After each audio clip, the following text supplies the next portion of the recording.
Chào mừng các bạn quay lại với series T-Shape for Grow của Trân, là kênh Trân xây dựng để trao đổi với các bạn về các kỹ năng và hành vi cần thiết trong công việc, phần nào giúp cho các bạn mới đi làm vượt qua được những khó khăn lúc đầu, hoặc các bạn đã đi làm vài năm, có thể đã lên đến cấp bậc quản lý nhưng gặp trở ngại trong quá trình phát triển bản thân.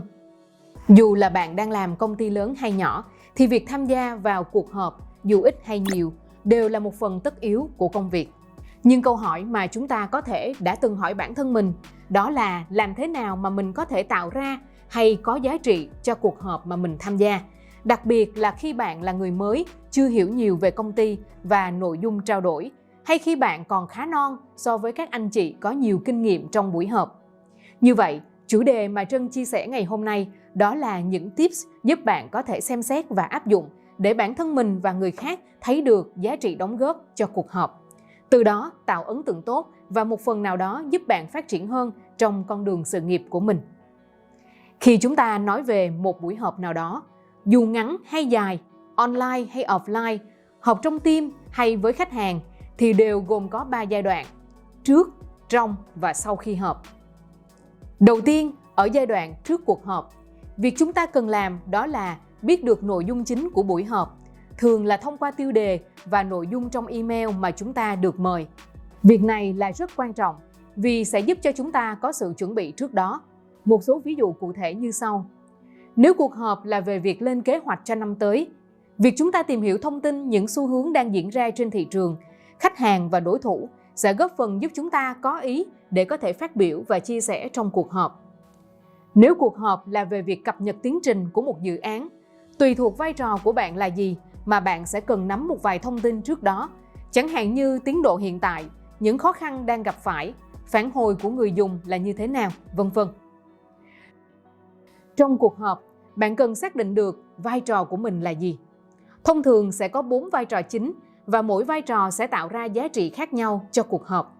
4 vai trò này đó là: người dẫn dắt, leader, đóng vai trò chủ trì và dẫn dắt cuộc họp; người quản lý thời gian, timekeeper, đảm bảo cuộc họp đúng tiến độ. Trong những cuộc họp ngắn và hoặc không có nhiều mục nói bởi nhiều người khác nhau, thì thường người dẫn dắt, leader, có thể kiêm luôn cả việc này. Người điều phối, facilitator, người này giúp cho buổi thảo luận trong việc khuyến khích mọi người đóng góp ý kiến, và các mục hay các phần đều được đi qua trong cuộc họp. Thường thì người quản lý sẽ đóng vai trò quan trọng trong việc khuyến khích mọi người nói và chia sẻ nhiều hơn. Người ghi chép, recorder, người này sẽ ghi lại những ý chính được thảo luận cũng như những việc cần làm sau đó để đưa vào trong biên bản cuộc họp mà mình hay gọi là meeting minute. Nếu như người dẫn dắt, leader và người điều phối, facilitator, đòi hỏi chúng ta cần phải quen thuộc hay có chuyên môn trong chủ đề của cuộc họp, thì hai vai trò còn lại sẽ khá phù hợp cho các bạn mới hoặc có ít kinh nghiệm hơn, đặc biệt là ở vai trò ghi chép, recorder. Đến đây, cũng có câu hỏi được đặt ra rằng, vậy chúng ta cần ghi chép, take note như thế nào cho hiệu quả? Điều chắc chắn là chúng ta không thể và cũng không nên ngồi viết lại tất cả những gì mà mọi người đang nói. Chúng ta cần tập trung vào những ý chính và những gì đã được thống nhất với nhau. Ví dụ, nếu mọi người đang thảo luận điều gì làm ảnh hưởng đến kết quả kinh doanh hay không bán được hàng, chúng ta cần ghi lại những yếu tố mà mọi người đã đề cập đến và thống nhất với nhau. Nếu có yếu tố nào đưa ra mà chưa thống nhất được, cần tìm hiểu thêm sau đó thì vẫn được đưa vào đề xuất các bước kế tiếp.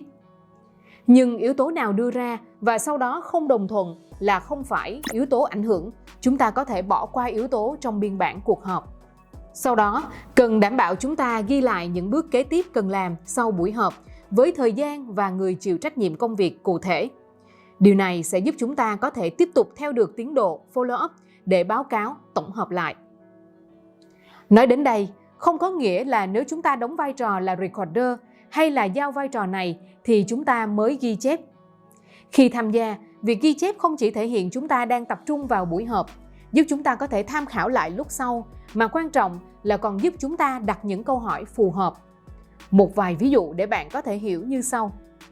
Trong trường hợp người nói đề cập đến việc công ty đã thử một vài cách trước đó nhưng không thành công, và chúng ta cần nghĩ đến một phương án khác, thì chúng ta có thể hỏi là: dựa trên kinh nghiệm của anh có thể chia sẻ thêm đâu là những nguyên nhân chính khiến cho những phương án trước không thành công hay không?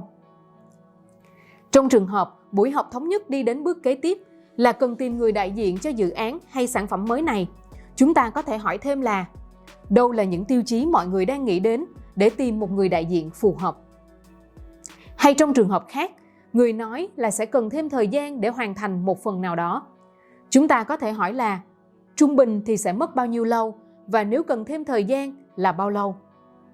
Như vậy, qua 3 trường hợp mà Trân vừa chia sẻ, bạn sẽ thấy rằng việc đặt câu hỏi phụ thuộc rất nhiều đến nội dung và việc trao đổi qua lại trong buổi họp. Vì vậy, việc tìm hiểu thông tin trước đó và lắng nghe, ghi chép lại trong cuộc họp mới giúp chúng ta đặt được những câu hỏi liên quan, giúp đào sâu vào vấn đề và những bước kế tiếp tốt hơn. Và cuối cùng, sau khi kết thúc cuộc họp, việc gửi ra biên bản cuộc họp Meeting Minute, đặc biệt khi bạn ở vai trò người ghi chép Recorder, là đóng vai trò quan trọng không kém. Việc tăng giá trị sẽ nằm ở 3 đặc điểm: rõ ràng, đầy đủ và càng sớm càng tốt. Bạn cần đầu tư thời gian để viết một biên bản cuộc họp rõ ràng, đầy đủ ý, bao gồm những ý kiến đã thống nhất, cũng như các bước tiếp theo cần làm với thời gian và người chịu trách nhiệm cụ thể.